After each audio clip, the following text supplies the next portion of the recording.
Welcome to the Hidden Driveway Show. I'm your host, Amu, and then joining me today, we have a very special guest. Emphasis on the very, Chlorine Mist, if you'd like to introduce yourself. Hi, my name's Dylan. My solo name is Chlorine Mist. I'm from Friendzone, pretty well known for cloud rap production. Mm-hmm. We produced Fashion Killer. That's like our most well known song with ASAP Rocky. But most of our work was with Main Attractions, and we were like their main producers for a few years there. But yeah, I've been doing solo music for a while. I wasn't active for a few years, but since we released Collection 2 and Collection 3, Mm-hmm. which is all stuff from way back then, um, I released a new solo album last year. I got a new one. I got another one that's all stuff that I made in the past year in the works. It's going to come out this year at some point. But yeah, it's me. Excited for that. Yeah, we're going to talk about all of that today in this interview. Who would have guessed? Fair enough. Yeah. But All right. to get us started, is there anything that you would like to talk about? Is there anything on your mind right now? Could be music related. Could be just something going on in your life, like literally whatever. Well, nothing specific. I think whatever we're going to talk about is probably going to cover it. Okay, well, one thing that I was wondering was because I was watching one of the other interviews that you've done, and I realized that like Perfect Skies and Church were two of my favorite like main attraction songs. Those were both produced by Mhm. James. I realized this kind of like it's not always a distinction on like who produced what in Mhm. Friendzone, and I don't think it's been said like who did Fashion Killer from what I've seen. Uh, I would say that like about half of our songs are like a 50-50 effort, and then the other half are like mostly one person. Although usually the other one always at least signed off on it. Mm-hmm. But yeah, I would say James made like Perfect Skies and Shows. Those are both like James type beats, and then those are actually the first two songs that we produced for main tracks. Well, I guess we did Zombies on the Turf and another Rap Paradise. Those were the first two, and then the second time we got together, we did Perfect Skies and Church, and that's when we realized that we need to like get serious about our partnership. Mm-hmm. We like made a bunch of really sick songs really fast. So, but Fashion Killer specifically, that one is a 50-50 one. It starts with that main loop is something James made. The blah blah blah blah blah, and then yeah. Then what we usually did is he would send me like a couple loops like that, and then I would build it into like a full arrangement Mm-hmm. because I'm like good at that, but he like didn't really want to do that. He was like not interested in doing that. But yeah, like if you listen to the version that's on Collection 3, I think I it's think it on, or was. is I it think on it was on Collection? two. I think it was on two. On Collection 2, yeah. And like you can hear at the end, it has like an outro with like synths and stuff in it. That's like all stuff that I added, and it's all me playing on my Juno. But um, but yeah, that one's like a 50-50. Mm-hmm. Yeah, and then I know Major was 50-50 also, right? That's another one I like a lot. Yeah, I would say that one is it is one that starts with some loops that James gave me. Although, I mean, I went really crazy with the arrangement, I feel like, on that one. So I Mm-hmm. would say maybe like a 60-40. Yeah. I'll get into it in But a little bit, but like that song especially like revolutionized like beat making for me. I think like when I heard that for the first time, it just like completely opened right. up like what was possible, which I'm sure you've probably heard a lot just because Collection 1 has been such Yeah. an influential like project for people. Yeah. It was a really exciting time. We were doing a lot of really cool stuff. And I was listening to a lot like to artists like Rusty, stuff like that. Rusty's like a really crazy like, maximalist producer. Mm-hmm. That was he put out his album Glass Swords on Warp around that time. It's really inspiring for like it just made me feel like oh I can just do like what I can just go crazy and just do whatever I want and I think that yeah so tracks like that I've been realizing in the last few years that it's like I went to that vaporwave festival Flamingo Fest I mean, they had me play like last at the whole event. It was crazy, but Mm-hmm. there was lots of artists that were doing their sampling like just like that, like the really fast chops and all that. Yeah, so people were telling me that we're vaporwave, and and I was like, no, we're like a cloud rap project. But once I went to that fest, I realized why they were saying that. It's because I guess we had an impact on that movement. And there's a lot of stuff like that now. There's like a lot of producers that are doing their beats like that now. Although most of them keep it more simplified compared to what we were doing back then. I feel like Mm-hmm. we were going pretty crazy. Yeah, I think vaporwave and cloud were kind of coming around the same time, but I think now it's been like because there's a whole new generation of producers now that are making stuff that's inspired by both of those. Like my friend Porcelain that I've interviewed on here, they make these beats that are like it's like vaporwave infused like hip hop, if that makes sense. Right. And I feel Yeah, it does like make sense. that's like a product of like both of those waves coming up at the same time. Right. Well, I mean, it was around 2010. I think it was Lil B dropped his Six Kiss album, which was really inspiring for tons of people. It was like the reason we made beats. And then also, when No Tricks Point Never, he dropped his album Riffs around that time, which was that's the album that I have always associated with vaporwave. I think of vaporwave as artists influenced by One No Tricks Point Never. That's how I've always defined the entire genre. To me, that's like what it means to me. But Mm-hmm. we were very much influenced by both. I was like before I was doing Friendzone, I was had this project called Birthplace, and it was like very much a project that sounds like riffs by One or Tricks. That's what I was listening to when I was making that. But I remember actually after we dropped Collection One, we got a tweet from One O Tricks Point Never. He said that he's blasting Major in his studio, and I thought that was like super exciting for us. But I think that's cool. That it's like so both of us were inspiring vaporwave music at the same time, I guess. That's In awesome. those years. Yeah. However, though, you initially start off making various kinds of rock music, but as we've been talking about, I think you and your friend James definitely like solidified your legacy as the crowd rap duo Friendzone. And while I Right. was familiar with Fashion Killer already, I initially got into your work in 2021. My friend, Chapters 226, took me Collection 1, and it forever changed my perspective on beat making. Like, I can't open my DAW now without thinking about, like, all the beats on that project. So you've had a really big influence on me also. But considering that you've been so influential for so many artists, how did you initially get into making music? And then, who are some of your biggest influences for your work? Oh, well, I've always been making music. Me and James were both huge music nerds from since we were little kids. Like we both had, like we were the two people in our hometown with like the largest um, collection of MP3s that we pirated off Napster.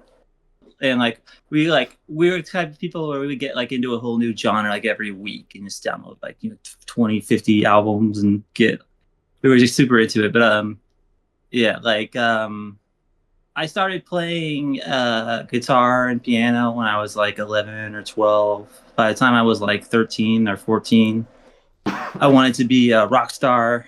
I was like pretty set. Like that was what I was wanted to do.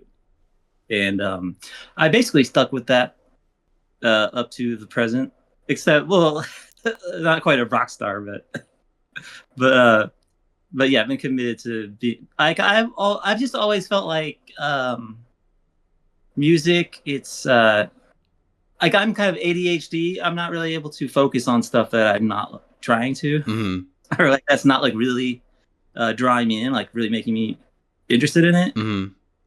And the only thing that does that for me is art and music. So I was like, well, I better get really good at music if that's like what I'm good at, So, um, so I've been focused. I would always been focused on that. I was in tons of rock bands.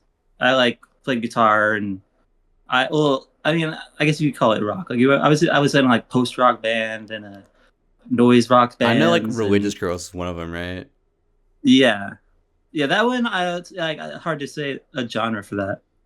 But before that, I was in one called Robin Williams on Fire. It was like it sounded a lot like Arab on Radar.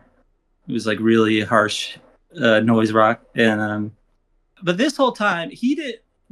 He was in that band Religious Girls. Well, in a previous iteration of it, James was, but he was more into doing like laptop based projects. Like he had lots of like electronic projects. Mm-hmm. Well, I didn't really like think of that as like real music. Like, I mean, I just thought of like like you make music on you make like techno on a laptop, and it's not like artsy like rock is. That's how I thought of it, like in 2008. But that all started to change when I would say like when the first like I started playing my band started playing shows with Picture Plane. I don't know if you're familiar with Picture Plane. I think so. He's like one of the founding artists of Witch House music. Although I mean his music is much more diverse than just that. But they coined the word witch house, like describing one of his songs. It's called goth something. Yeah, and then also around that time, Crystal Castles came out with their stuff. I remember I was actually hanging out with this band Health. They're pretty good band. They're from LA. Mm-hmm. We used to play shows with them, go surfing with them and stuff. But I was in the room with them. They like were listening to the remix that Crystal Castles made for them of Crimes. It's one of their like first big hit songs is that remix. And it really like just totally changed my perspective. I realized that you can make music that's like even cooler than you can make with a band. Just make on your laptop. And I was like, well, I don't want to deal with all these people in my band anymore. I can just like make it all on my computer. And so then I started learning Ableton. James taught me how to use it because he already had like several projects. Like he had like one that was like based on Crystal Castles. Like it was like him on a laptop and a girl screaming over it. And he had lots of other projects. Like he had stuff that like that was based on like French house music, like that Daft Punk genre and stuff like that. But yeah, so I was getting pretty sick of being in bands. I didn't want to deal with so many people and I was having band practice and it was just a lot. I mean, my band broke up and it was pretty messy. And I was just like, I don't want to deal with all that. And then once I started working in Ableton, it was really liberating. I felt like, wow, I can really just I could just go crazy with my songwriting. Like I don't have to deal with all these limitations that you have when you need to have to play it live. And like I can make like a way more complex song. I don't need to worry about memorizing all the parts and stuff. And at first we were just going to be like a project like that. Like we were just going to be like a like some artsy electronic music, like Picture Plane or Crystal Castles or Gatekeeper or One O Tricks Point Ever, all those kinds of things. Those are all big, like influences at that time. But then Lil B came out and it was really exciting. We were like, oh, we can make beats for him. Because we had actually both been really big rap fans for a long time too, but we never really thought of that as like something that like we could do, because we were just like two white boys, or it didn't seem like it didn't seem like a realistic thing for us to be doing. We were, like gonna do our like 4AD type artsy music, and but then we saw Lil B and it showed that you can like make you can make like shoegaze beats and send it to a rapper and he'll go over it and make like an amazing song. And so we're like, okay, like well, let's try that. And then so first we made a bunch of beats for Lil B and sent them to him, and he kept responding and saying, let's just send more. Like I really like these, although he never used any. But eventually we sent some of them to Main Attractions, who were also, both of them were actually from Oakland, which is about 20 minutes from where we were based. And they Main Attractions immediately started using our stuff, and they immediately came to our studio and started recording with us. And so we just focused on that, and we ended up basically becoming like their main production team. Although Squatta himself is a really good producer. He is amazing. He was the main producer for them before, but he was like he has this like philosophy or whatever where he was like, I was just making beats because we had to. I'm a rapper. I'm not a producer. And like he like we wanted to like put his beats like on our Coochie Bear Network projects, but he kept saying like, no, I'm a rapper. I don't want to be known for my beats, basically. And we were like, all right. But he is also one of the biggest influences on our production style, I would say. Is that like he has a really crazy melodic chopping style where he takes it like note by note and builds entire new melodies out of it. And for a lot of the early stuff, I was like specifically trying to work. I was trying to like imitate what he was doing. Where like that song "Change" on Collection One. Mm-hmm. Yeah, that was like me like trying to make a Swata type beat. Although it ended up pretty different, but that was like what I was thinking when I was making it. Like they have like a few songs like "Still the Legion" and "Fuck the World" and a lot of world domination on their earlier projects. Mm-hmm. Those are really big influences for us. It was like really cool and exciting style of sampling that he was doing. But yeah, what was the question? I forgot. I mean, you answered my question. I was asking you how you got into Okay, music and who your influences are for right. it. Oh yeah, But one thing yeah. I think is really cool about like Friendzone and your beats especially, is I feel like emotion is such a big part of it. Cause like I love Clams Casino, but I've always preferred your production over it, just because I feel like it has that emotional aspect that like connects with me a lot more. Yeah, I think that was one of the things that was really exciting for us was because we were both like really emotional, sensitive guys. You know, that's like why we were making the kind of music that we were making before. You know, like it was like all about like being really like epic and like trying to create like majestic atmospheres and stuff. And but it was like really unleashed in rap around that time. I feel like, and also in all kinds. Like I felt like the stuff by One Otrich Point Never that was inspiring me right that around that time was also like some of the most. It was like the most emotional ambient music like I'd ever heard. Mm-hmm. It was like it totally like changed. It made like ambient music really exciting when it was kind of boring before. And the same thing was happening in rap where like Lil B was like so fearless with all of his music. It made it feel like you can do anything. Well, like rap before that was like a really like boxed in genre. It was all like, you know, like 50 Cent and stuff like that, where it's like all about being super masculine. And there was like, you could not venture outside of that. It was like a very boxed in, you know, like Cash Money and all that stuff. It was Yeah. very, very masculine music. But then around this same time, I think Drake debuted, and he was also like I think part of this same wave where like a bunch of really emotional rap music was coming out. Like his first album, Thank Me Later, is like really revolutionary. I felt like it was you know, it was like a rapper being like really vulnerable and making songs about like heartbreak and love and all this stuff. And Mm-hmm. at first everybody called it gay, you know, like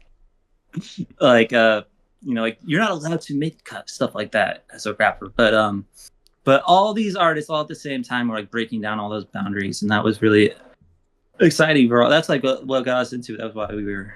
And I also think yeah, Clams Casino is also really amazing producer. His stuff is really emotional, really powerful. But yeah, we were both producing for Main Attractions at the same time. Actually, we like that's when I first heard of Clams Casino. Was Mm-hmm. like around that time. I think I'm God came out with Lil B at that same time, and Main Attractions was dropping all that stuff produced by Squada, and yeah, I mean there's like I think we were all influencing each other all at the same time. I think we were both influenced by Squada's stuff a lot because Squada's production was really really crazy. But we in a particular, I think, were the least worried about trying to fit in a box. I Mm-hmm. would think. Like Collection One has lots of stuff that like you know you wouldn't. Or I mean, we weren't even trying to make it work as a rap beat. It was just we were just making whatever we felt like, and yeah, that's what we wanted to do was make music that like express our like we're the type of people really like we needed to do that. It was like for our mental health, we like needed to make music that was like really emotional and Mm-hmm. that really expressed a lot of feelings and stuff. But yeah. Yeah, one thing that was kind of a weird byproduct of me only listening to Collection One for a long time was that like I didn't know which songs that people like hadn't used for beats. So like Mm-hmm. every now and then I'll hear like a song off of Collection One that was used for something else, and it's like the song gets like unlocked in a way. Like I didn't realize that like Change was on like the Kichiburu Network Two. Oh I yeah, think I didn't know that. I didn't know that Near it's had such been a sick used. song too. Yeah. Oh, Near especially. Oh, that beat's so good. But I didn't Yeah, realize that those are Near really good songs was on like Gucci Bear a Net. beat that someone had used. Because in my head, that song Right, yeah, always sounded like it was impossible to hop on. right, yeah, that's what you would think. But Main Attractions were the only. That's why we are so lucky to be growing up in the same area where Main Attractions are based. Is because they were the only rappers that could go on those beats. Mm-hmm. um, like no, like any other rap. Like that's why we mostly worked with them. Is that like we send stuff to other rappers, but they generally wouldn't use it.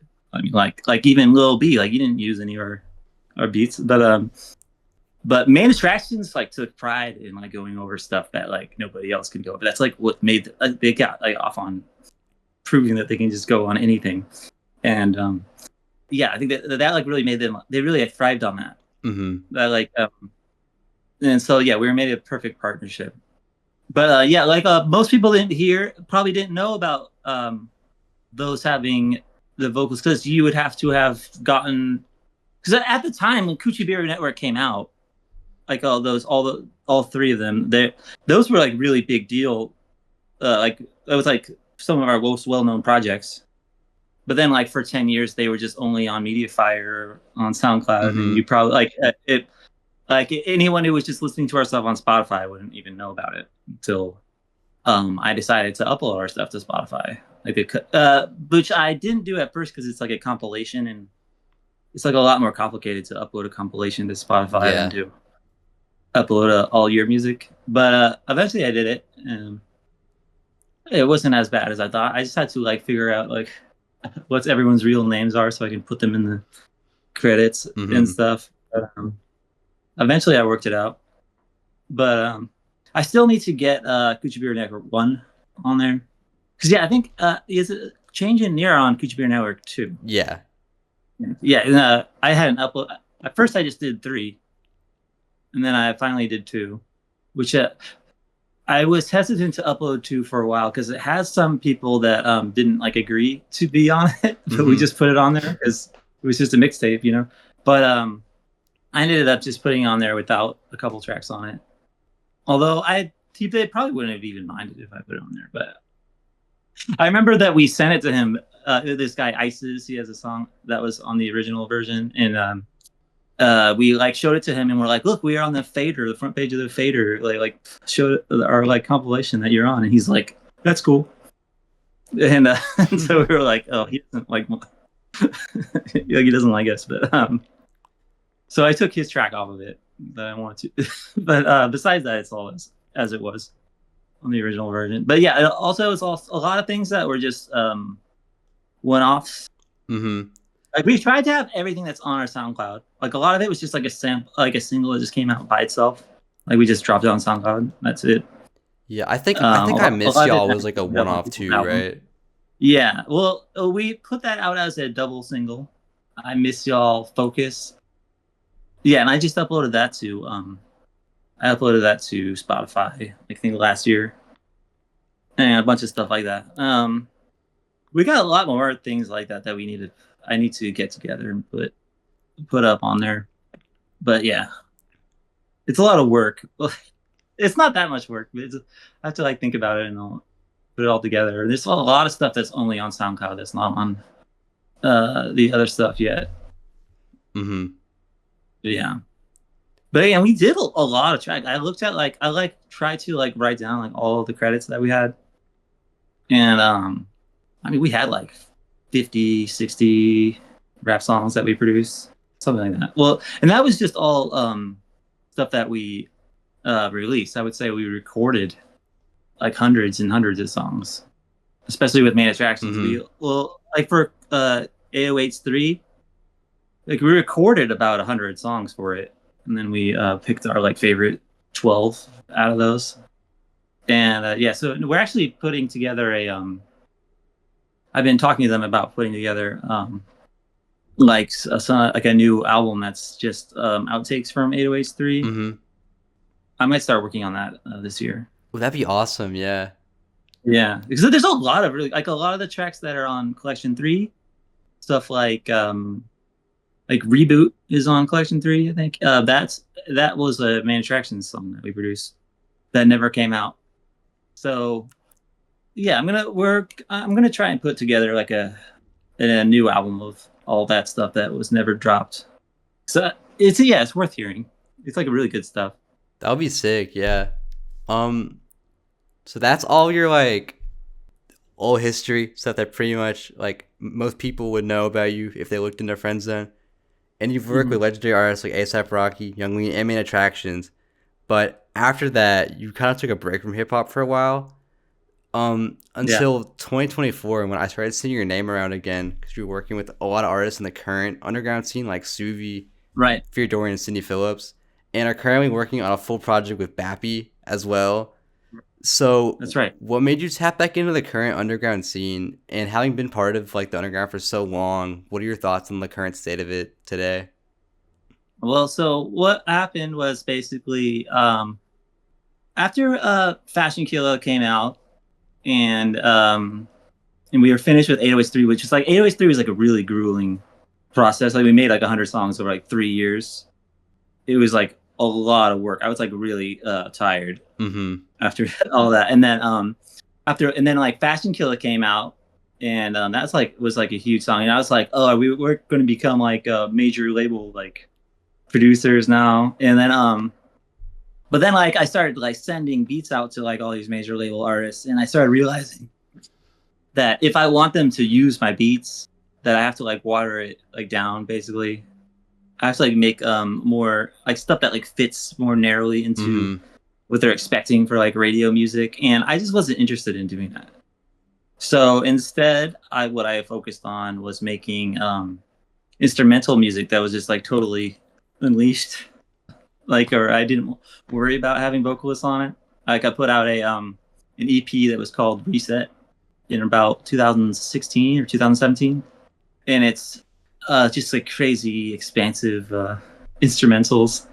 And then I took about like 5 or 6 years off where, well, I wasn't really, it's not that I wasn't making music at that time. I actually was making music the whole time, but I just wasn't releasing it. I was just making it and just leaving it on my computer and wasn't. And then like after like 5 or 6 years, it was actually like really hard for me to finally put out new projects because I had so much expectations built up around it where I was like, if I'm gonna finally put something out now, it better be like super amazing or whatever. But I got warmed up to it after we dropped Collection 2.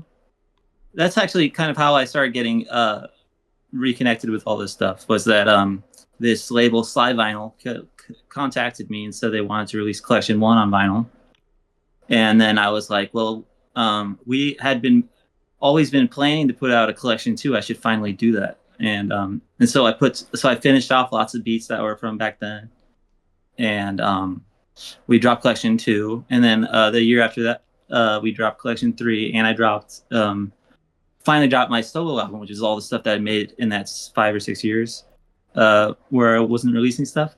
And during this time, I started getting active on social media. I started realizing that 90% of the people that listen to our music now are all Zoomers. Mm-hmm.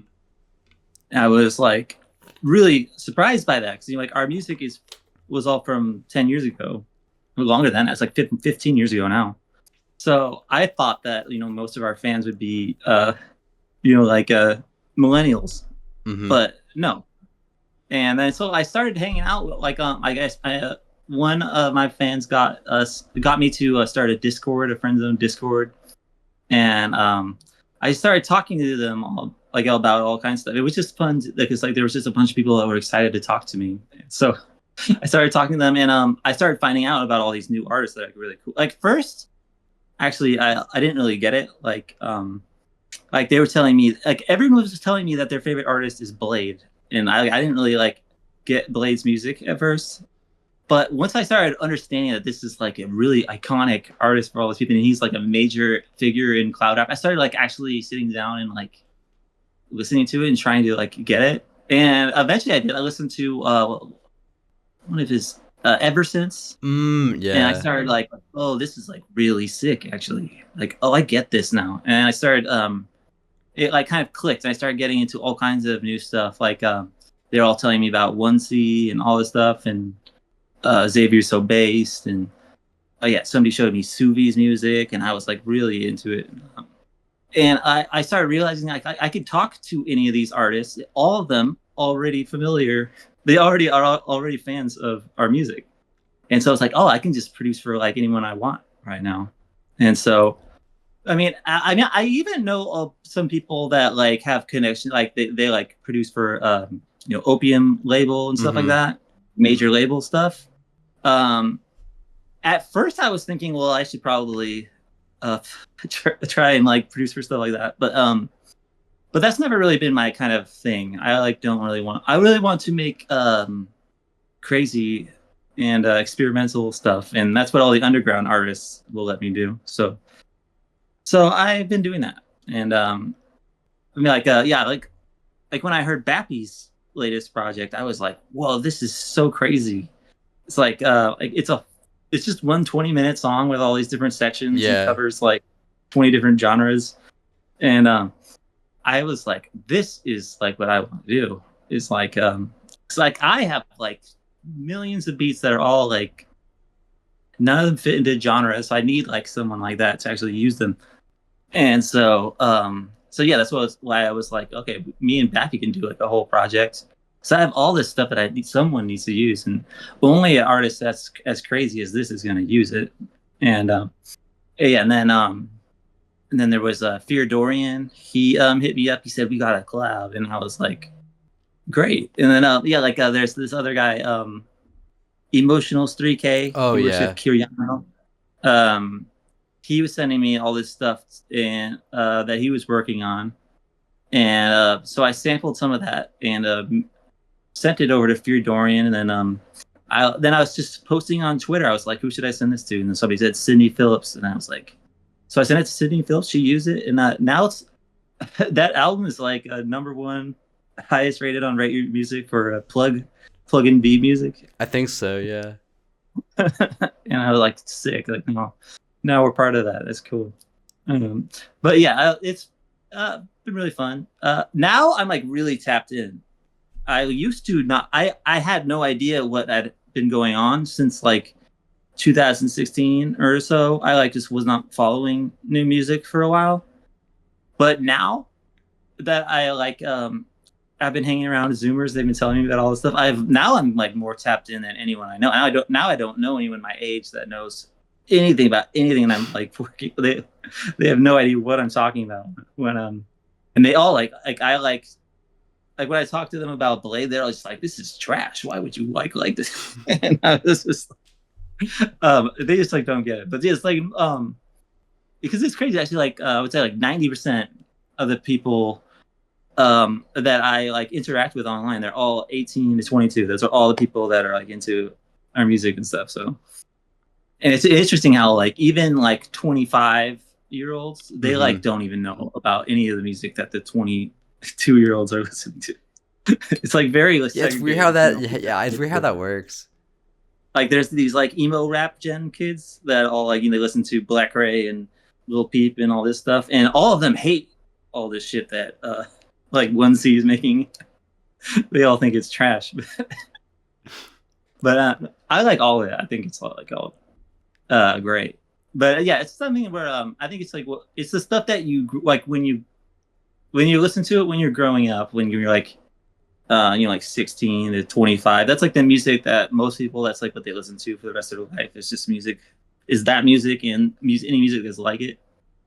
But that's like when your like tastes are defined. But yeah, most people, it like takes some work like to actually expand your taste to like new things. You actually have to sit and actually try to do that and open your mind. Well, most people are just like, this is trash. Why would I like this? Like, but yeah, actually, I sat down and tried to do that, and I started realizing like how much cool stuff and how it's all actually connected to music from back then, and it started making me feel really inspired. I started realizing that I can totally like, work with all these artists, and we can actually make stuff that's really cool, and like and it won't just be. I don't just like make like throwback beats or anything like that. Like it's actually like I've been making like jerk beats lately.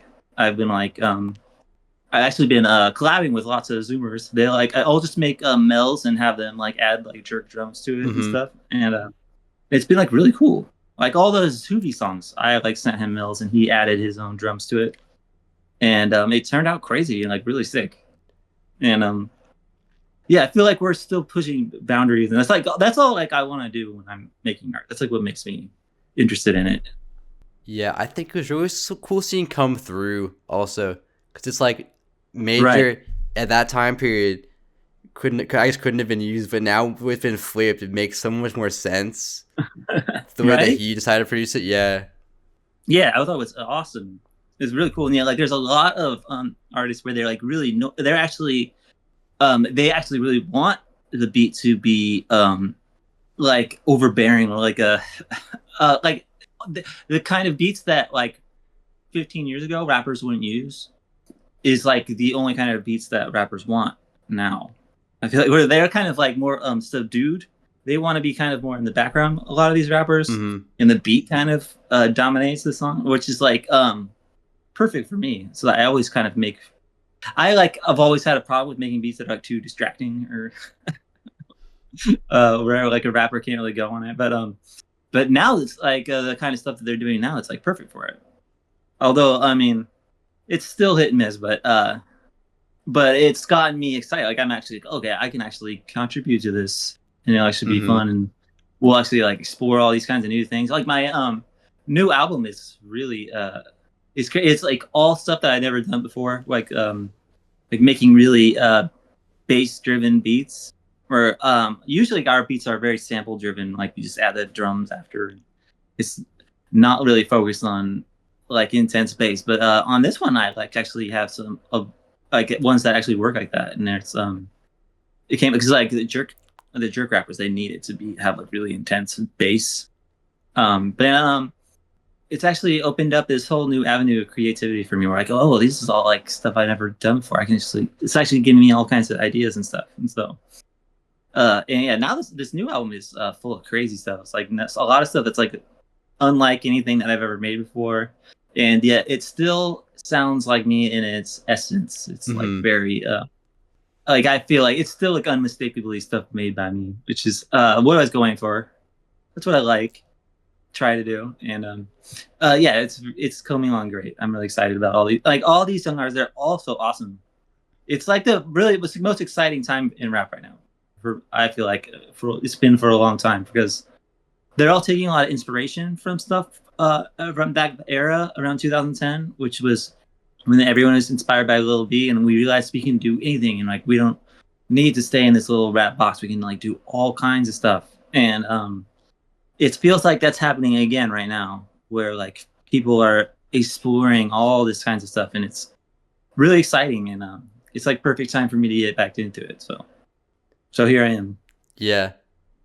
I think we are working with Feardorian also, because I know I saw another interview where you were saying that like you wanted to make like shoegaze rap. That was kind of how like Friendzone beats started. I feel like that's what Feardorian does a lot of the time with his samples. Right. Yeah, like there's a lot of tracks like that where it sounds like a shoegaze song. Or like he might even like be sampling shoegaze music. And it's like perfect. Yeah, I think that Bank Method has a few tracks like that on their Yeah. album. And it's like really sick stuff. It's like really exciting for me. Like yeah, it's like those songs like Near and Change. Those are like totally shoegazy beats. And now that's like the kind of thing that everybody's looking for right now, which is great. Yeah, I have an EP of it out, but there's a whole project I'm doing where it's all like drill beats that use like shoegaze samples, and then I'm getting all my friends to like hop on it. So like I That's think it's awesome that that sound is really like started to like take off and become its own thing, sort of. right. That's beautiful.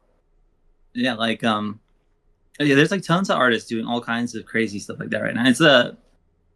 It totally reminds me of around 2010 when it was like so exciting when all these artists came out, like Kitty and Danny Brown and Main Attractions and Lil B and all this stuff. It was so much new ground is being broken, and I mean, I'm always been kind of like into experimental or like I always want to make groundbreaking stuff or new things, and yeah, like it's going on crazy for the last couple of years. It's crazy too. Like I would have never known about any of it unless I was talking. Unless I, the only reason I know is because all these Zoomers that are on my social media feed are like Mm-hmm. telling me about. Like, and nowadays it's like yeah, like I was saying, like 9 out of 10 people I talk to now are Zoomers, and just because they're like the only people that are like DMing me. I don't know, right? Asking me questions and stuff, and so and they've been telling me about all these new artists, and yeah, it's super exciting. It's Yeah. like I'm really proud of all these kids for doing stuff. It's cool. Mm-hmm. Are there any artists in like the current scene that you'd want to work with that you haven't yet? Well, of course, I would like to work with Drain Gang. I would love to work with Drain Gang. I know they're kind of mysterious. They only work with like their best friends and stuff. Mm-hmm. But I think something that I would love to do that. It would just be like such a historic, legendary collab. I feel like, and then there's Bank Method and Tropes I would like to work with. I have a bunch of things with DJ Megan 23 that I've been already been we already been working on a bunch of collabs. And Caro from PC Music, I've been Oh working yeah, on a yeah, bunch of yeah. stuff with her. And there's so many more. It's hard to think of them all off the top of my head, but yeah, there's so I really want to work with Netspend and Xavier So Based and 10K and all these guys from 1C and I really want to work with Wicca Face, Springs Eternal, and all those guys from Goth Money Click. And there's like so many. There's like so many people that I've been like messaging. Every single one of them, they're like, "Oh, I'd love to work with you," which is crazy. I like that. I don't even need to like introduce myself. I don't need to tell them, like show them anything. They already know about my music. So, but yeah, there's like probably like 50, 60 different artists that I've been in talks with about doing something, but it's only certain ones actually materialize. That's how it goes, Which though. is it's just the nature of art, especially when you're making like weird stuff. You only occasionally find the perfect like that actually the artist that perfectly matches up with this thing that you just made. Especially if you're trying to make something really unique and not trying to fit in with the stuff that people are already doing. Mm-hmm. But yeah, those are some key ones. There's plenty of others. I know there's like at least 20 others that I'm not thinking of right now, but those are some pretty key ones. Like Blade, I would love to work with Blade and Echo 2K. I think that would be really sick. But yeah, and I've actually been talking to they're not their label anymore, Year 1001. Mm-hmm. Year 0001. Yeah. I did a remix for Provoker off of that label because I was starting to talk to them about well, first thing I did was I asked them if I could get some copies of Young Lean Unknown Memory 2002 on vinyl, and they sent those to me, and then they asked me to do that remix, and I was like, of course I'll do this remix. I hope Blade hears it and asks me for, and so I like made like the craziest remix I could. But yeah, so those are key ones. Yeah, hopefully it works out because I'd love to see you just like take over again because I think it's so cool that like I feel like most producers from like your time or just like age would probably like write off like what's happening now. So the fact that you're embracing it and wanting to get involved is awesome to me. Right. Yeah, I would say most older people they don't even fuck with it. They would say it's trash. Mm-hmm. Like, all this new. When I actually look at it, it's like oh, like I almost see it like oh, these are like my kids basically, or like they're all like inspired by. Like I'm like really thankful that they're all doing this stuff, like building on it and taking it new directions, and yeah, I want to give back and help them do that again and make more crazy things now. It's yeah, it feels really good. feels good to be tapped in and not feel like I'm just, like I used to make music back in the day, Mm-hmm. which is like now I feel like I'll keep making music forever, and it'll always be awesome, and like I don't feel like I'm gonna like fall off or stop being able to make really cool stuff. It feels good. Like at least I don't need to worry about that in life. I'll have this big, this will be cool and be going on forever, even if you know the world is all kind of fucked up shit going on, but the music stuff's working out. Mm-hmm. I'll always have Mm-hmm. something cool to do Yeah. there.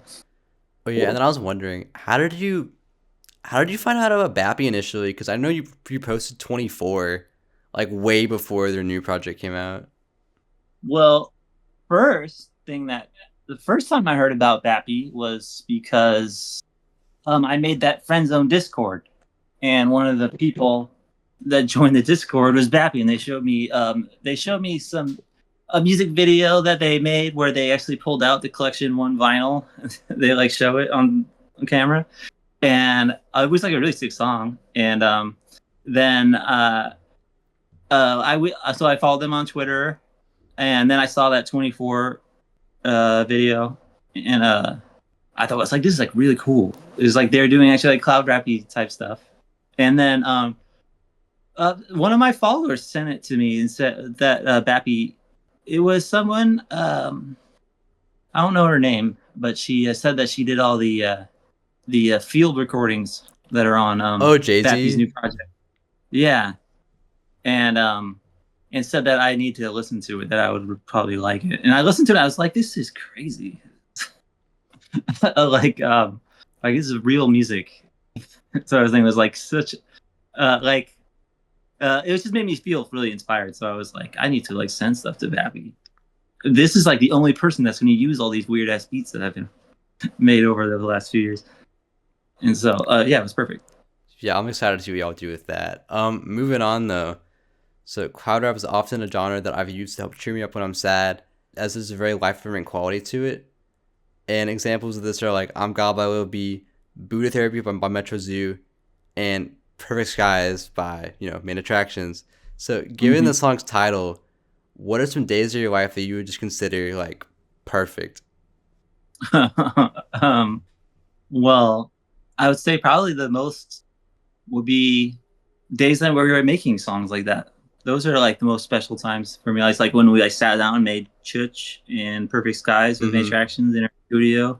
It was like one of the first times we ever got together, and we like made like two like all time like classic songs like that in just one sitting.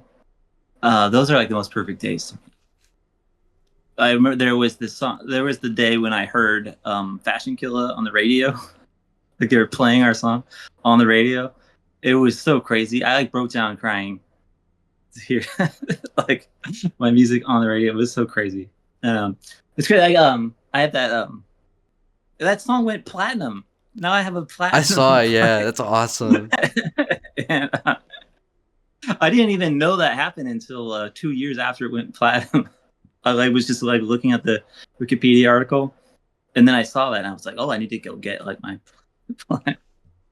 Um, but yeah, it's like days like that.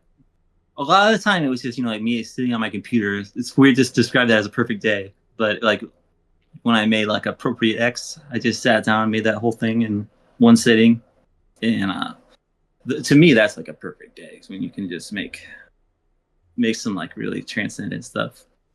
You're not even thinking about it; it just happens.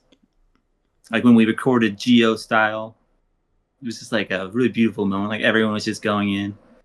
They all like did their parts in like one take. Crazy. Mm-hmm.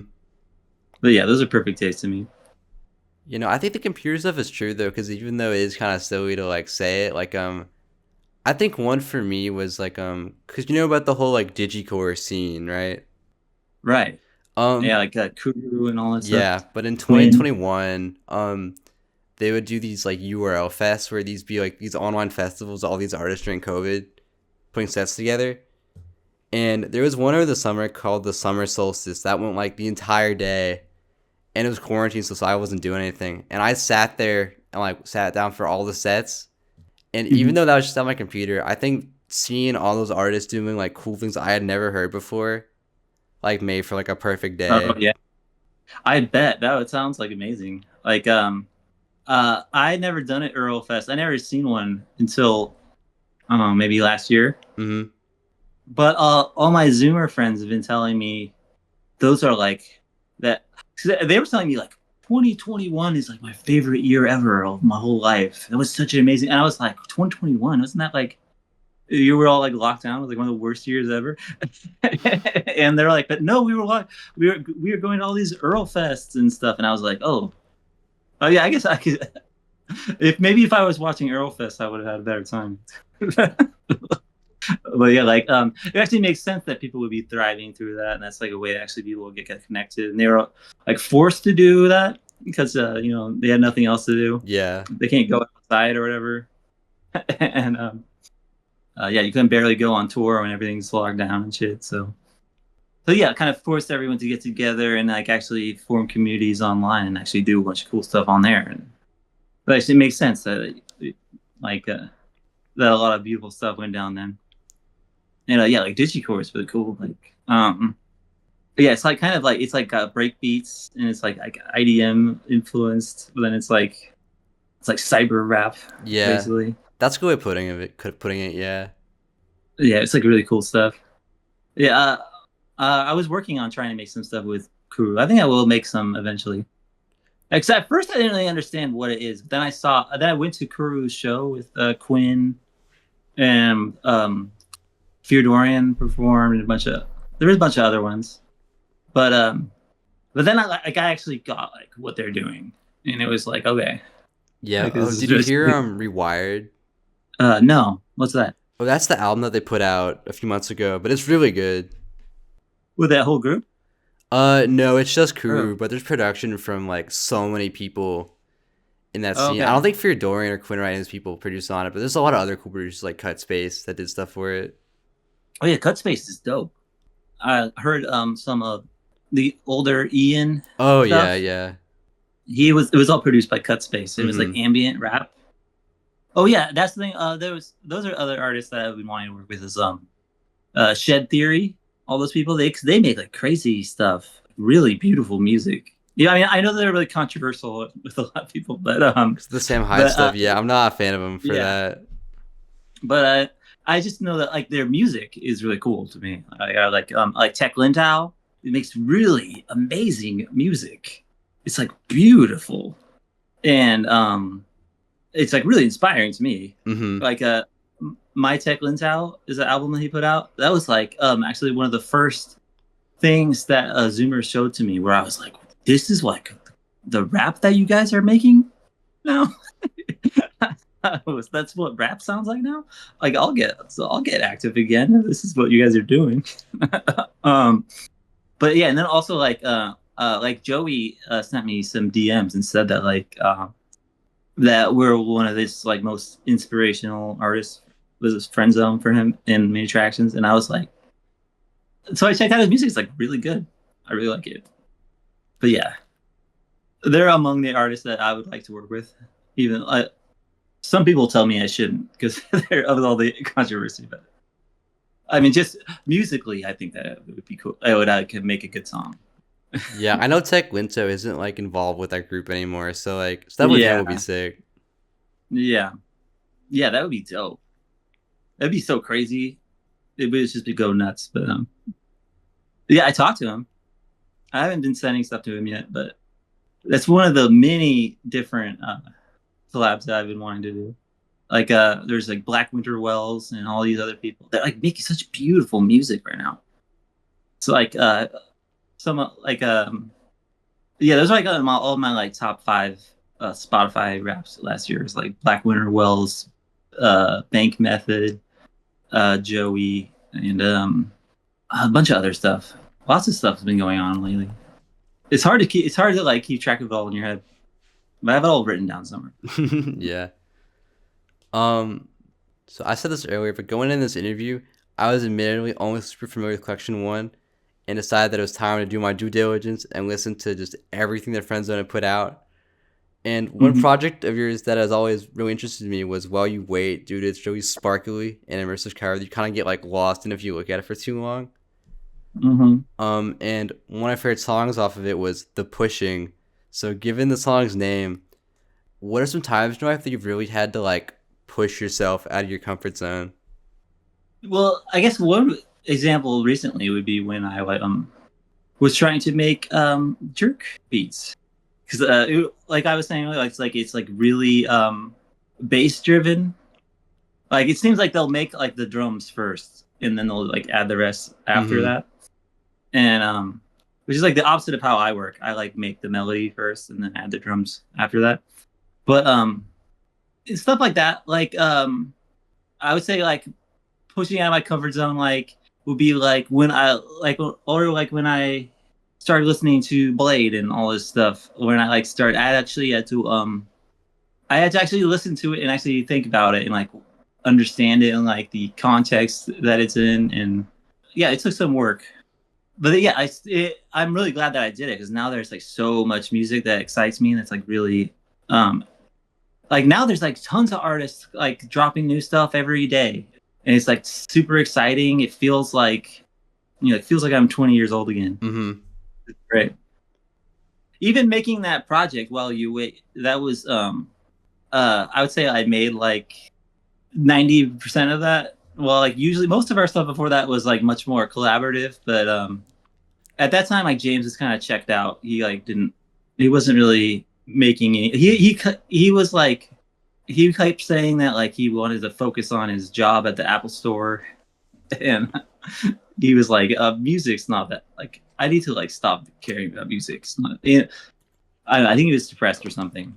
But so I kind of had to take over and like make everything. He would just sign off on the things after I made them, and he would do all the stuff that like he would make all the song titles and stuff like that.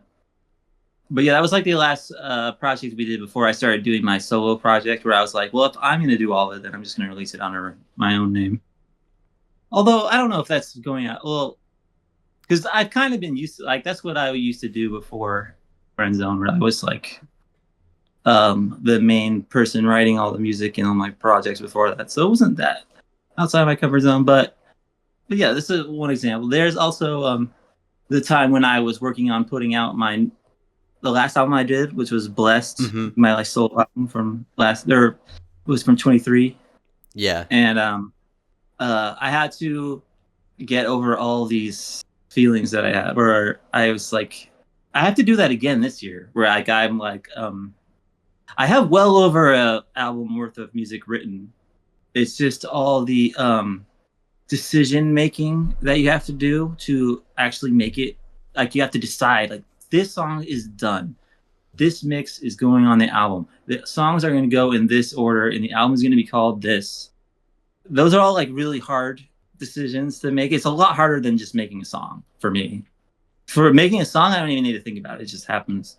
But then, like making all those tough decisions, you have to be really in the exact right state of mind. Mm-hmm. I'm still working on getting in that state of mind for this project, but I'll get there. Last time I had to do that, I like what finally got me there was I like I was like microdosing on acid for like 6 months straight, and then eventually I was like, all right, I'm ready to do this. I had to like really change my mindset and get out all these anxiety like loops in my head, and like and just I had to sit down and just listen to it and just be like, okay, this is great. And then I dropped the album within like 48 hours after I just reached this moment where I was like, okay, I got this. Mm-hmm. And then I just did it all really quick, even though like I had been like tripping about it for like 2 years before that. I was like stressing over it, but then it's just I just had to get right in the right state of mind, and then I had it out within 48 hours. Yeah, no, I have that too, where it's like post project anxiety almost, where it's like once it's done and you're happy with it, but then you think about other people hearing it, and then you get like unsure about everything again. Right. Yeah. It's just to thrive as an artist, you really have to be in the right state of mind where you have total confidence and you just know that this is good enough. And you to be consistent as an artist, you have to really be a master at like getting yourself into that state of mind. And I would say like that period from in 2010 to 2015, we were just on that nonstop for like 5 years straight. And it's hard to keep yourself in that mind state, but I've been getting back there. Yeah, it's on and off, but I've got because I have so many people supporting me right now, like all these Zoomers and stuff that talk to Mm-hmm. me all the time. They are really encouraging, and it helps a lot. Yeah, well, I'm excited for your next project because I think that now that especially because you're like with like Blessed and stuff, like I don't like even though you released it, I want to say you were like active in like the scene, if that makes sense. Right. But now you're like a Yeah. present figure in it again, so I think there'll be a lot more like hype behind it. Yeah. Absolutely. I just dropped it, and I didn't like. I wasn't really familiar with anything that was going on. I was not very connected. But now I have so much stuff going on. I have like a label lined up to release it. I have like all these people that could be my managers. I like have I'm like pretty much set up. I could go on like I could tour Europe. I've never done that before, but now I like actually am planning on setting that up when I drop my next project. And yeah, like I have connections in like China and Japan. I just got my passport finally. It took me like a year to get it, but yeah, I'm gonna. I plan to tour Europe and Asia this year, and yeah, so it's super exciting. Would it be like a DJ set kind of thing? Like how would your performance work? I can do DJ sets. That's I when Friendzone used to play live, we do like half DJing songs, and half the time we would like perform actually songs. Which like in live you can actually do that on Ableton. I have a push in Oh I yeah, like oh like trigger playing on the all the tracks as they parts. go and stuff. Yeah, yeah. And you have like all the parts in the song ready to like trigger piece by piece, and then you like turn the knobs and control all the effects and all that stuff. And I did a couple shows like that this last year. I just like flew out to random places like Michigan and New York, and we did little gigs. And yeah, like so I have like a live performance that I actually do where like it's like you can actually like watch it and it's like interesting to watch. Or that's what I'm going for. Mm-hmm. Either because I know most producers they just DJ, and I'm kind of always kind of trying to do something different than what everyone else is doing. I don't really like to. I'm kind of a nonconformist, Mm-hmm. so I like want to do where I actually perform electronic music, which is I want to tour with other artists that are doing the same thing. So yeah, I've been talking to Caro. I might tour with her and do stuff like that. And yeah. Yeah, that'd be sick. Um, moving on. So, Collection 1 inspired a whole generation of producers, and 10 years after its release, you released a long way to follow up Collection 2, which I thought would be it considering it's for Collection's like 10-year anniversary, sort of. But in 2023, you released Collection 3, which is one of my favorite Friendzone releases ever. So, Mhm. what was the process of putting that project together like? And I guess what does it mean to you? Because I feel like I think in one interview I saw that you said you were like at the time you were thinking about doing a collection two, and like collection three wasn't even like a concept yet. So like, what made you want to put that together?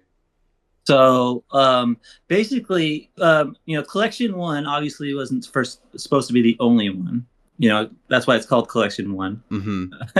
Otherwise, it'd be called the Collection. But we'd always been planning on doing a second collection, but we had a lot of other stuff going on. Like we were working on 808s 3, which is like a huge project, and all kinds of stuff was going on. And then James passed away in 2017, I think. Um, and so I kind of just checked out and I didn't follow it. But we had always like we had multiple albums worth of stuff to put on a collection. Like the collection one is how that came together was it was how when we started out all we did was we would release every single song we made as a single, And then after like a year or so, we like looked back at like which is our favorites, and we put all our favorites together and made collection one. And then so collection two and three are was all stuff that I had intended to put together as a collection since back then. It's all stuff from before 2017. It's all stuff that we made together. It's not just stuff I made. Yeah. And yeah, we did collection two. Because I like the label encouraged me to do it, and it's something that I had always intended to do. So I was like, yeah, I should finally do this, and especially because I realized that people still care and like want this to come out, and so, and then that was like a great project, and I was like, well, I not only had enough additional material that was worth putting in a collection for collection three, but I still plan on doing collection four. The only reason I haven't done that yet is because the collection three was supposed to come out on vinyl, and the vinyl still hasn't dropped yet. So it's like a year behind schedule. I don't know why. Some complicated shit about the pressing plants, and I don't understand it. But I'm waiting for that to happen before I do collection 4. So I can focus on my new album instead. But yeah, there's at least enough material for collection 4 because it's a lot of it's like stuff that like we made for 808's 3. Like how I was saying, we made 100 songs for it. That's like several albums worth of music, and I would say most of it's worth releasing. Like I would say that I think that collection 3 is my favorite collection. All that stuff's worth releasing, and so I just have to go finish it all off, and yeah, eventually I'll buckle down and I'll get collection 4 done. It'll be great. Yeah, I've seen a lot of people say that collection 3 is their favorite. Actually, I think it feels the most like bright and like colorful out of all the collections. It's really beautiful. Yeah, I mean, it has songs like Glass Run, and it has all kinds of stuff on it, and it's hard to say why, but the third one is just it stands out to me. Really beautiful stuff. Yeah, collection 4, I think, will be up there too. Although I would say a lot of stuff like I would say collection 3. The thing about collection 3 is collection 2. I just sat down and did that all by myself. For collection 3, I actually sat down with some friends of mine, like Misogi. He's like a British producer, and my friend Edeth. She's from like Ethel Kane's group of people, and I had them sit down with me, and I would send them all this old Friendzone stuff, and they would sit down with me and actually help me make the track list and like pick all the songs because they're actually, it was crazy because they're actually like artists that I like respect. I think that they're just as good as artists as myself. They're like beautiful, amazing musicians, and to have them helping me with the project was so it was like really good to have because I used to have James help me do all this stuff, and I needed some people like that where like and not only were they like really good artists, but they're like huge Friendzone fans. Like they knew about tons of songs that I'd forgotten about that they would like remind me about it. That like, oh, you're like forgetting this track, and so like they knew more about Friendzone music than I did, and that was really helpful. That's like I think probably why collection 3 came out really special. So I had really good friends that were really like helping me figure out exactly what I needed to do, and I'll have that for the 4th one too.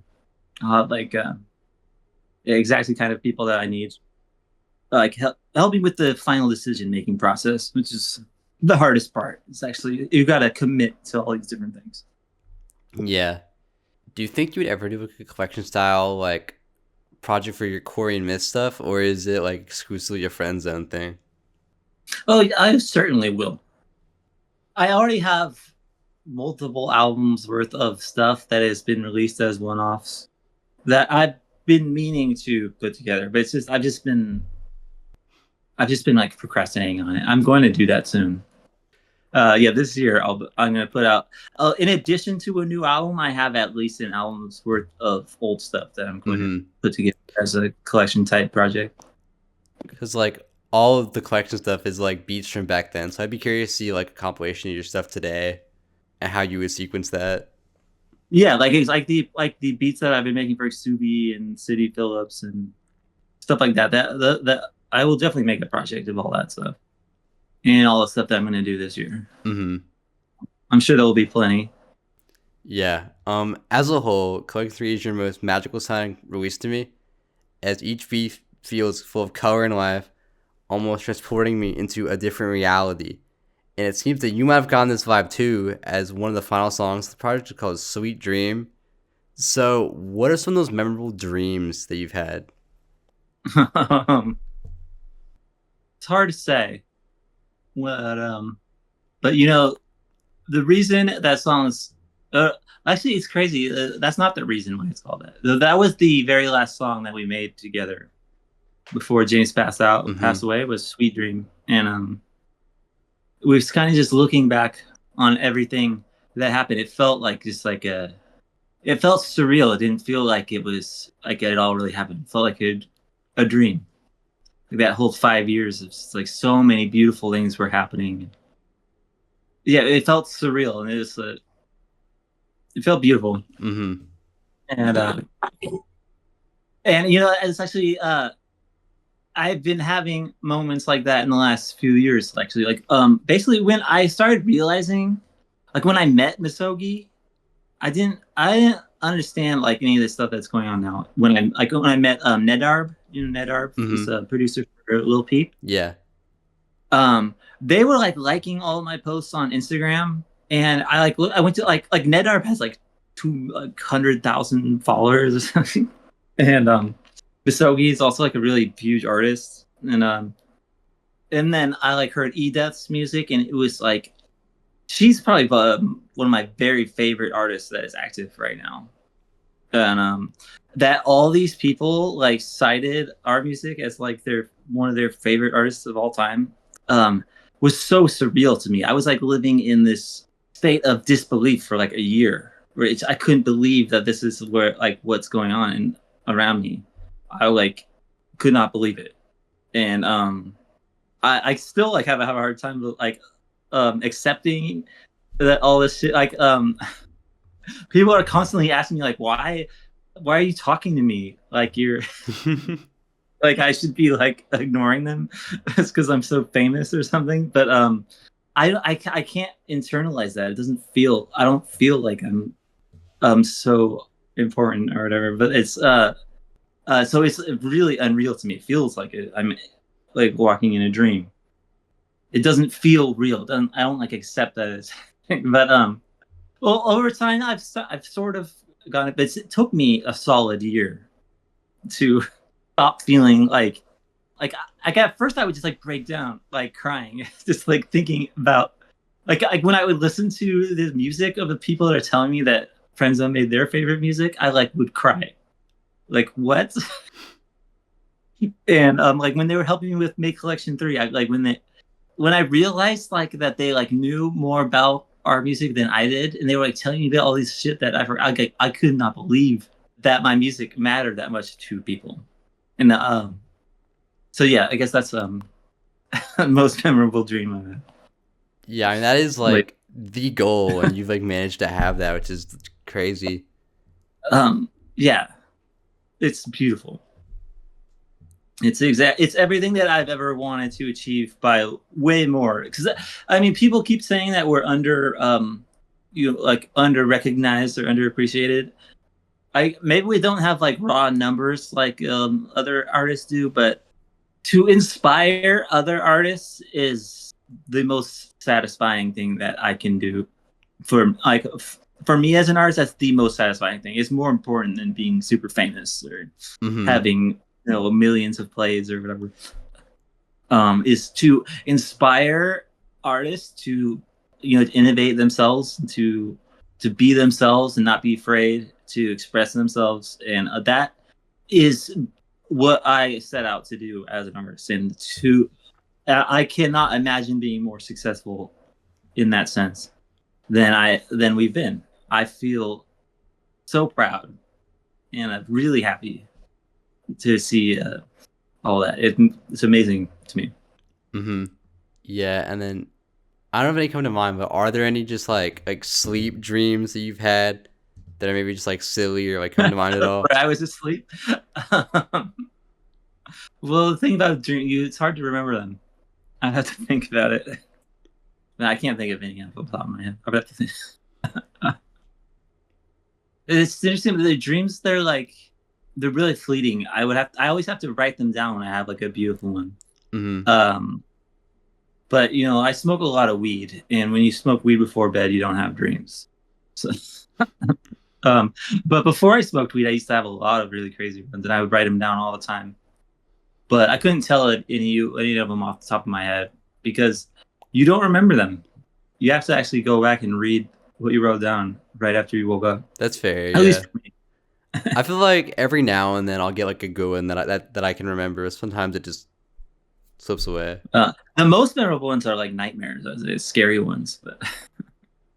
But yeah, I couldn't even tell you any of those off the top of my head. That's probably for the best though, honestly. Yeah, I would say so. Yeah. Moving on. So in these interviews, I have a section where I play rock paper scissors with every guest that I have on, and All I right. beat Nunu.wave in the last interview. So I want to keep my streak going because I'm currently on a 3-person winning streak. Okay. All right. And we'll do best 2 out of 3, and close your eyes 'cause there's a little delay with the camera. All right. Serious. All right. Okay. Rock, paper, Rock, scissors, paper. shoot. Oh, we tied. Okay. Oh, you're gonna count it as that, or No, you want to do it? we gotta get 2 wins. Two Okay. wins. All right. Rock, paper, scissors, Paper, shoot. Ooh. Oh, you beat me. Okay, I got 2 out of one 3. win. Yeah. Rock, paper, scissors, shoot. Ooh. Oh, you defeated me. I beat you, so I'm on a 4-person winning streak now. So Oh, damn. this is my 3rd 4-person winning It's streak still- ever. So big moment. Damn. You get a trophy for that. It's coming up soon, but I've had this idea where I like tier list like everyone that I played rock paper scissors with in terms of like skill. So you'd be in there with like 50 other people. Well, I got 0 wins out of 3, so Yeah, I mean, you did tie me once though, so you wouldn't be like dead last, but you'd be down there somewhere. Nice. Yeah. I'm comfortable with that. Mm-hmm. That's not my it's not where my pride comes from. It's my rock paper scissors. Well, I take great pride in it. I think I have a spreadsheet. And I think I have like a 60% win rate or something like that. Nice. I'm doing these. Well, good job. Thank you. Boss. Okay, moving on. So you've been making music for a very long time, longer than almost every artist I've interviewed, other than Orange Cake Mix, who is 64 years old. And after Friendzone ended, you've since gone on to release some solo work, including an EP called Reset. So given the project's title, is there anything you would do differently if you had the chance to just like do it all over again? No, I would say that. Well, yeah. You mean that project? No, I'd say it's perfect. Well, not the project. I'm just saying like anything. You mean like in life in Yeah. general? Well, I wish that we made some songs with Little B. I still think maybe I'll eventually have some songs with Little B one day, but not yet. Mm-hmm. And that was our whole goal when we set out, was to make beats for Little B. So I would like to do that someday, maybe one day. A few years ago, I would have said releasing collection 2 and 3, but now I've done that. But I feel really good about my life at this point. There's not a lot of things where I go back and change them. I feel great about it. And even the few years that I took off where I wasn't paying attention, I think, maybe I needed that. Yeah. And maybe I needed to look at things from a different perspective and look back on it, and which is what I did. And I think I understand it better than I would have if I was following it at the time. But the one thing I would say, one big thing, is that I know from talking to Lil Peep's producers that he was seeking to work with us, and I was not checking an email or anything at that time. But I didn't even know who Lil Peep was until after he died. But I think that a Lil Peep song produced by That Friendzone would would have have been been crazy. amazing. Yeah. Yeah, that would have been incredible. That's sad that that never happened. I wish that did. So that would be. I wish that we would produce for Lil Peep. Yeah, that's the one. That's the one thing I'll say that. Yeah. But yeah, I figured you probably said something along the lines of what you did though, where like everything is gone, just like about as good as it could have gone. So it's like, why Mhm. change? Right. Yeah. Things have gone really well, but yeah, the little things I've missed. Like one thing would be I think when Lil Peep worked with Clams Casino, he was also trying to work with us, Mm-hmm. which makes sense. Like anybody who's one fan of one is also a fan of the other a lot of the time. And that I probably could have done that if I was paying closer attention, but we didn't. But he's absolutely one of my favorite artists of all time. I would say Lil Peep is amazing, and I don't know if you real like that James had actually had a project called Aquacure around 2015. It was friend zone type beats with emo vocals. Like it was a guy from a screamo band like doing emo vocals over friend zone beats, Mm-hmm. and I like didn't even realize until the last couple of years that that was kind of the proto emo rap music. All the guys like Nedarb and all the people around Lil Peep and stuff, they were listening to that and and they went on and made a whole genre like that was like that. And he's like amazing. It's like something like like Lil Peep's one of the like biggest artists ever. Like his um like his EP with Nedarb, California Mm-hmm. Girls, like every Yeah. song on it had 100 million plays on Spotify. And it's like fucking beautiful. It's like some of the most beautiful music. And yeah, I would have loved to be involved with it. It would have been amazing. You know, I think California Girls is what it's called. That song is Yeah, like one of those songs where I always think about it when I'm trying to make a beat. Like it's just right. so perfect. It's gorgeous. I love it. And yeah, to think that those people were listening to our music is crazy. It blew my mind when I started piecing this all together because I didn't get it at first. I was like, "What?" But yeah, a lot of people say that "Call Me." Is it's come over when you're sober. Call me when Oh, you're come sober. over when you're sober. Yeah. Yeah, that album is amazing.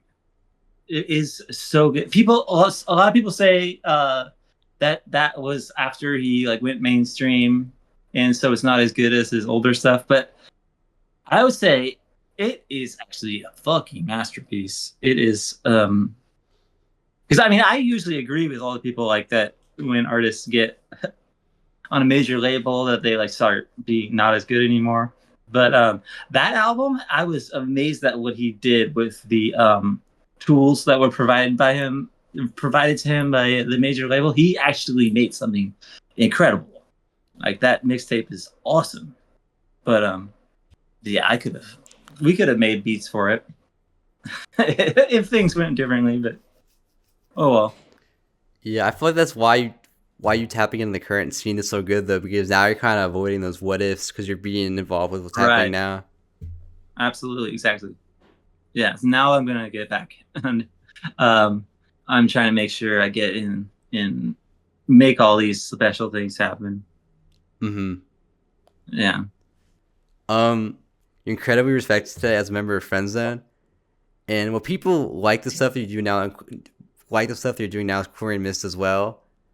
Um, I feel like it doesn't get a lot of the same like recognition that the Friendzone stuff gets, even with like the collection stuff that you're putting out now. So well, I mean like, it's fair enough. does I it? feel like, or yeah, what are you gonna ask? I guess just like, does it bother you at all that your Chlorine Mist like solo work doesn't get the same like recognition that the Friendzone stuff gets, even though you're putting like the same stuff out at the same time? It doesn't bother me. I know that. I mean, like I could have released that as a new Friend Zone album if I chose to, but I don't know. I feel like Friend Zone is me and James. Mm-hmm. That's just how I feel. I feel like it's two people, and so I can't just make it new music and call it Friend Zone. That's just how I feel. And Yeah. I understand that that means that I have to build a whole new name for myself as this solo artist, and I'm in the process of doing that now, and I have the confidence in myself that I can do that again and again.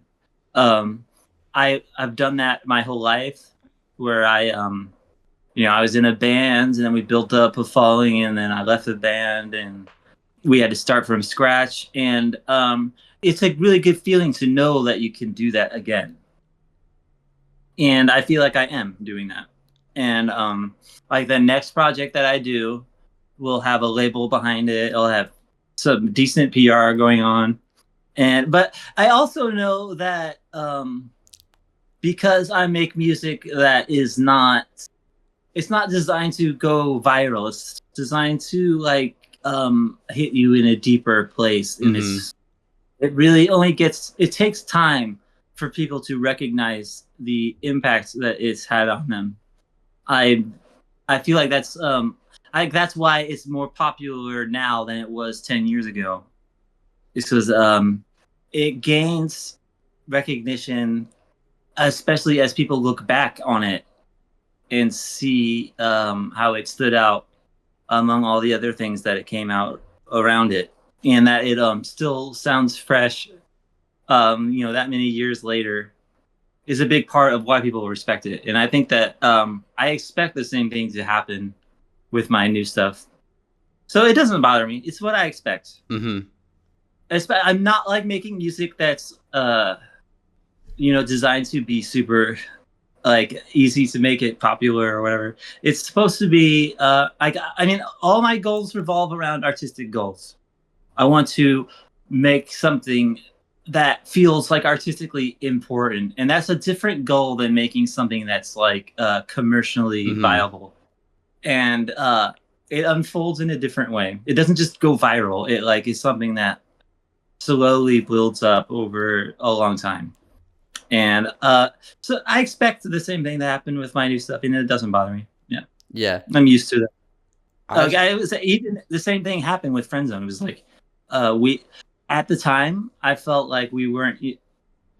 I felt like we failed to get as popular as I mean you would hope to be. Um, but now I look back on it and I feel like we succeeded more than I ever dreamed of. Is that we influenced so many artists and touched so many people, and it feels really good. That's like all I've ever wanted. Mm-hmm. That is a bigger deal to me than like selling, or like, even like for having a platinum song with ASAP Rocky. It's more important to me to actually have an impact on movements of arts and to inspire people. That actually matters to me. So, and that's, I feel like I'm continuing to do that. And that's all I could ask for. So I'm happy with it. Yeah. Because like I really like Bless is a really great project. So I'm excited to see what you continue doing with the Chlorine Mist project. But it was just something I noticed. So I was curious about that. But I'm glad And that it's also doesn't bother you.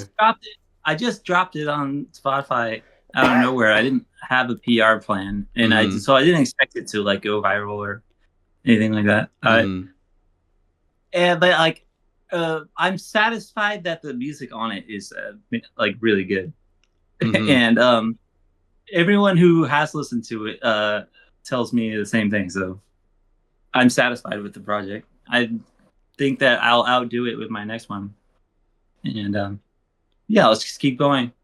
And yeah, I think I'll continue to do beautiful things. That's all I would. That's all I'm asking for out of life. Mm-hmm. That's what I want. So yeah, I'm doing it. Yeah. Moving on. So recently, I saw on Twitter that you were talking about writing a book on cloud rap, which I think is awesome, as it's super important to hear about the history from someone that's had such a big part of it.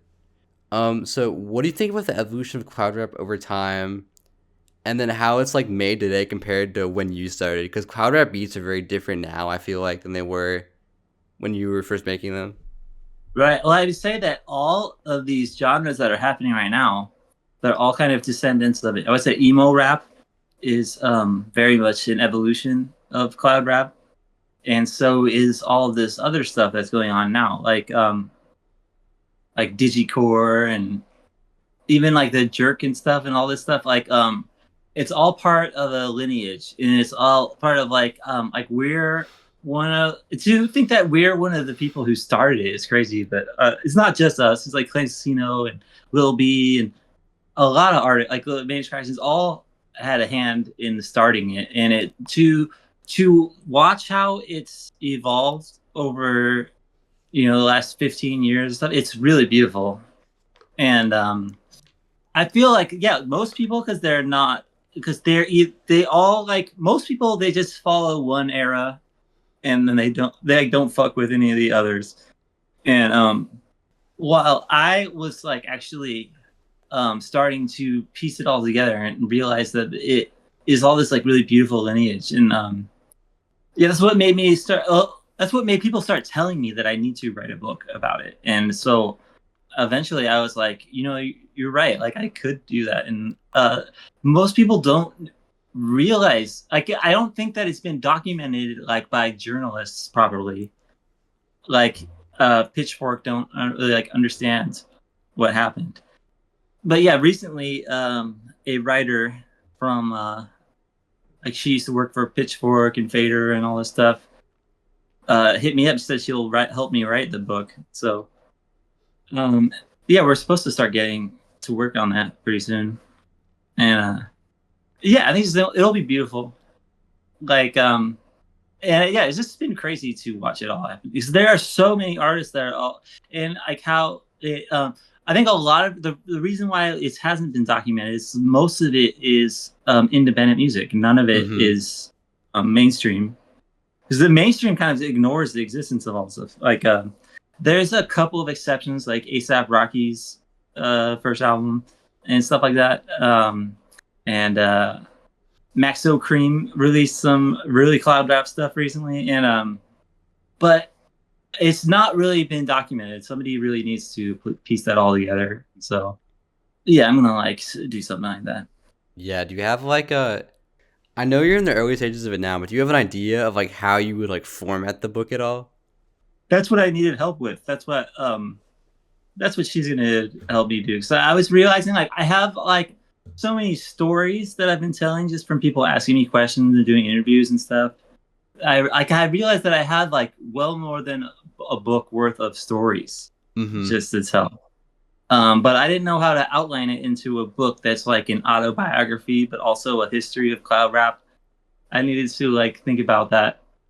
Like I'm actually like pretty good at writing. Like that was my best subject in school, but and I just felt like I needed someone else to help me. And so, but now I have one. So now we're actually going to get to work on it. But yeah, I can tell you right now how it's. Yeah. That's what they're going to help me with. Mm-hmm. Yeah, I think it's also interesting how like there's other people out there now that are making music that is like inspired by like early cloud rap stuff, but they don't even know who some of those artists that pioneered it are just because it's so infused in today's music now. Right. Yeah, and it's like really beautiful. And I said the artists that are actually making it, they know exactly what they're inspired by. And well, I mean, a lot of them don't. A lot of them, they only realize it after like I hit them up. They'll actually like look into it and they'll be like, oh, like when I contacted Sugi, he didn't know who I was, but then he realized that he already has songs where he used the Fashion Killer beat, and that's already been like he like rapped Mm-hmm. over that already, and that like was one of the biggest parts of his childhood. He said, and I was, it's just really beautiful, and yeah, it's like he's actually just one of several artists that I've met recently that already had songs where they rapped over Fashion Killer, and you can actually map it all out and see how everything influenced things each other like linearly and how it all evolved, but nobody's really pieced it all together in a coherent way like in a book or something. So that's what we're trying to do with that. But yeah, I think that'll be super important once it's out as like a definitive like kind of like roadmap almost. Yeah, yeah, I'm looking forward to that. That's actually um like it's going to be as much work as making an album, so I was like kind of wary of doing it because I prefer to work on music, but I think it actually will be worth the time. It'll be Mm-hmm. worth doing. So every time I tweet about that kind of stuff on online, like on Twitter, like people are really responsive. They like really want to know, like because they need this information. They like don't have it, and they are really interested in it. And so someone needs to provide it, and I'm here. I can, so I will. Hopefully, I'll do that this year. Yeah, excited to see what you do with that. Um, and then as the episode comes to a close, is there anyone you want to give a shout out to? I'll shout out to Caro. I'm working on some songs with her right now. They're really beautiful. Her new album is going to be amazing. Um, I'm actually going to go fly out to England in a couple of months and hang out with her and all those people over there, like Miss Sogi and stuff. Mm-hmm. I'm really looking forward to that. So yeah, shouts out to them. They've been big inspos for me, and their music's really beautiful. It continues to inspire me to make beautiful things now, and so yeah, shouts out to them, Misogi and Akero. Yeah, shout out those people, and shout out Chlorine Mist. Thank you for doing this. I know we were trying to get it to work, trying to find the time to do it, and I'm Yeah. super glad we did. You were actually, I wanted to get you for the 20th interview all the way back in like June or July, last year. Oh, a while ago. I think I asked you like Instagram. I don't know if you ever saw it, so I'm glad that we made this happen now. Because I just Yeah. think so many of the artists that I've interviewed on here have been inspired by your work, and it's super cool getting to talk to like the guy that's like so much of today's music is a lineage of the work you were doing. So I think it's really cool to get to talk to you and just understand, the full like scope and history of everything, but Mm-hmm. also talking to you about like the stuff today. Because I watched much of your older interviews that you have out, but those were Mm-hmm. all like before 2024, so they don't really cover this like new era of your career, which I was super interested in. So Right. Yeah, it's a beautiful. It's I think there's a lot of cool stuff that's going to happen in the future, in near future. A lot of stuff. I still think I continue to make my best stuff I've ever done. So yeah, it feels great. Lots of more stuff coming this year, mhm. and yeah, maybe we'll do another one again sometime in the future. Maybe, yeah. But all those links will be in the description down below. So if you are not familiar with Chlorine Mist for whatever reason, go do that. I'll also have. I'm not sure if it should be three of my favorite Friendzone songs or my favorite like Chlorine Mist solo songs, but I have a playlist that has like three songs for every artist I've interviewed in Hmm. there. So if you You can want, choose from both. That's okay with me. I might like go like interchangeable, but so if you want an intro to Friendzone / Chlorine Mist music, there will be that too. And is there anything else that you'd like to say? I think we've covered it. A lot of stuff. All Yeah. right, Thanks for all this. Thanks. of course, yeah. Talk. All right, Peace. well, I'm Amu. This has been the Hidden Driveway Show. Thank you for watching. Goodbye. All right. Bye.